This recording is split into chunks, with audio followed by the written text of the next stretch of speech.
रोशनी शर्मिंदा हो जाती है। उसे अपनी गलती का एहसास होता है।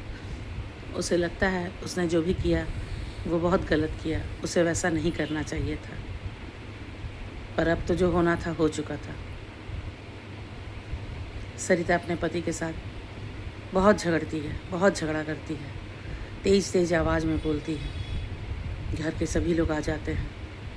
सरिता चुप हो जाती है। वो नहीं चाहती कि उसकी बहन के बारे में उसके घर वालों को पता चले, चाहे जो भी हो, जैसी भी हो, है तो उसकी बहन ही ना।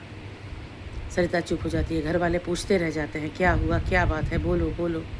ना सरिता का पति उदय कुछ कहता है, ना सरिता कुछ कहती है, और रोशनी चुपचाप दबे पाँव कमरे से निकल जाती है। रोशनी के समझ में नहीं आ रहा है वो जाए तो कहाँ जाए। बहन के कमरे में जा नहीं सकती। वो चुपचाप निकल कर गेस्ट रूम में चली जाती है। किसी तरह सुबह होती है। कांता समझाती है, दीदी आपने बहुत जल्दीबाजी कर दी, आपको इतनी जल्दी नहीं करना चाहिए था, आपको थोड़ा सा सब्र करना चाहिए था, सब्र से काम लेना चाहिए था। धीरे धीरे एक दिन आपको रोशनी को समझाना चाहिए था। रोशनी समझ जाती, आपको भैया से ऐसा नहीं करना चाहिए था। सारे घर वाले जान जाएंगे, भैया और ढीठ हो जाएंगे। भैया अब खुले आम वो काम करेंगे जो उनको नहीं करना चाहिए था। कांता के समझाने से सरिता कहती है, मैं क्या करती, कोई औरत सब कुछ बर्दाश्त कर सकती है, पर अपने पति की ज़िंदगी में दूसरी औरत को कभी दाखिल होना नहीं बर्दाश्त कर सकती। और रोशनी तो मेरी बहन थी, मैं क्या करती। धीरे धीरे सुबह हो जाती है। सुबह होने के बाद सारा दिन ढल जाता है। रोशनी चुपचाप अपने कमरे में रहती है। सरिता जाती है और रोशनी से कहती है कि मेरा घर जितनी जल्दी से जल्दी हो सके मेरे घर से निकल जाओ। रोशनी कहती है, दीदी मैं कहाँ जाऊँगी, मैं इस शहर में किसी को नहीं जानती। सरिता कहती है, किसी को जानती हो या नहीं जानती हो, मेरे घर से निकल जाओ। उदय बहुत डांटता है। उदय कहता है, बच्ची है, कहाँ जाएगी। सरिता कहती है, बच्ची है, ये बात तुम्हें समझ में आ रही है, और गुनाह करते वक्त तुम्हें ये बच्ची समझ में नहीं आई। उदय और सरिता के बीच फिर कहासुनी हो जाती है। उदय रोशनी के रहने का इंतज़ाम कर देता है अपने एक दोस्त के घर, तब तक के लिए। फिर रोशनी का हॉस्टल में इंतज़ाम होता है। दिन फिर से गुजरने लगते हैं। धीरे धीरे बच्चे बड़े हो जाते हैं। रोशनी की बेटी बिल्कुल अपने परिवार के हिसाब से चलती है। देर रात पार्टी करना, दोस्तों के साथ घूमना फिरना, ऐसे ही लगा रहता है। माँ की एक बात नहीं सुनती। पर सरिता का बेटा बहुत समझदार है, बहुत नेक दिल है। एक दिन अचानक ही दरवाज़ा खटखटाने की आवाज़ आती है।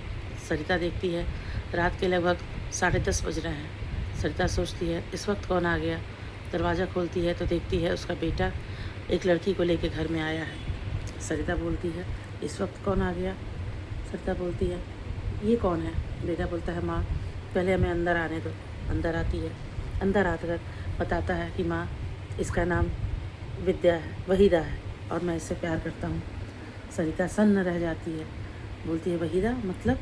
बोलता है, माँ मैं और वहीदा एक साथ पढ़ते हैं। मैं वहीदा से बहुत प्यार करता हूँ, पर हम दोनों की जाति अलग है। वहीदा के पापा इस शादी को कभी मंजूर नहीं करेंगे, और वहीदा की शादी दूसरी जगह हो रही है। मैं वहीदा के बिना नहीं रह सकता, वहीदा मेरे बिना नहीं रह सकती। हम दोनों एक दूसरे से शादी करना चाहते हैं, तो इसीलिए मैं वहीदा को भगा कर ले आया हूँ। सरिता के समझ में कुछ नहीं आया। उन दोनों को अंदर बुलाती है। सरिता बेटे को बहुत समझाती है, बेटा ऐसा करना बहुत गलत होगा, किसी को घर से भगाना बहुत गलत बात है। बोलता है, माँ कुछ भी करो पर वहीदा के साथ मेरी शादी करा दो, मैं वहीदा के बिना नहीं जी सकता। वहीदा भी बोलती है, आंटी मैं बहुत प्यार करती हूँ, समर से मैं बहुत प्यार करती हूँ।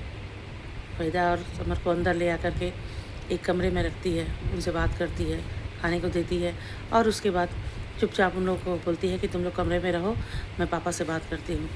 उदय उस वक्त सो रहा था। उदय का कुछ पता नहीं चलता कि घर में क्या हो रहा है। सुबह होता है तो घर में पुलिस आती है। घर में पुलिस आती है। उदय देखता है घर में पुलिस आई है। उदय सोचता है, सुबह सुबह पुलिस क्यों आ गई। देखता है, उदय पूछता है, क्या हुआ इंस्पेक्टर। पुलिस बताती है कि हमें सूचना मिली है कि आपके घर में एक नाबालिग लड़की आपका बेटा भगा कर ले आया है। उदय को रात के बारे में कुछ पता नहीं था। पुलिस अंदर आती है और बुलाती है। उसका बेटा बाहर आता है, साथ में एक आदमी भी रहता है, वहीदा का पिता रहता है। बोलता है कि मेरी बेटी आपके घर आई है, आपका बेटा मेरी बेटी को भगा कर लाया है। तब तक वहीदा बाहर आती है और बोलती है कि मैं 18 साल की हो चुकी हूँ, मैं बालिग हूँ, मैं अपने मन से आई हूँ, इसने मुझे भगाया नहीं, हम दोनों एक दूसरे को प्यार करते हैं और हम दोनों ने शादी कर ली है, मंदिर में शादी कर ली है, इसने मुझे नहीं भगाया, मैं अपनी मर्ज़ी से आई हूँ। और मेरे पापा मेरी शादी ज़बरदस्ती मेरे दूसरे जगह कर रहे थे जो मुझसे काफ़ी बड़ा था और मुझे ये शादी मंजूर नहीं थी, इसलिए मैं भागकर मंदिर में जा कर के उदय के साथ शादी कर चुकी हूँ। और हमारे पास मंदिर का पुजारी का सर्टिफिकेट भी है, आप चाहें तो देख सकते हैं। उदय के समझ में कुछ भी नहीं आया, वो चुपचाप देखता रह गया। पुलिस चली गई और उसके पिता भी चले गए। बहुत बुरा होगा अंजाम, ऐसा कहकर चले गए। उदय के समझ में कुछ नहीं आया कि हो क्या रहा है। फिर वहीदा का पिता के जाने के बाद सरिता ने समझाया। सरिता ने कहा कि समर इस लड़की से प्यार करता है और समर दोनों एक दूसरे को प्यार करते हैं, दोनों की शादी हमें मंजूर करनी होगी, बच्चे की खुशी में ही हमारी खुशी है।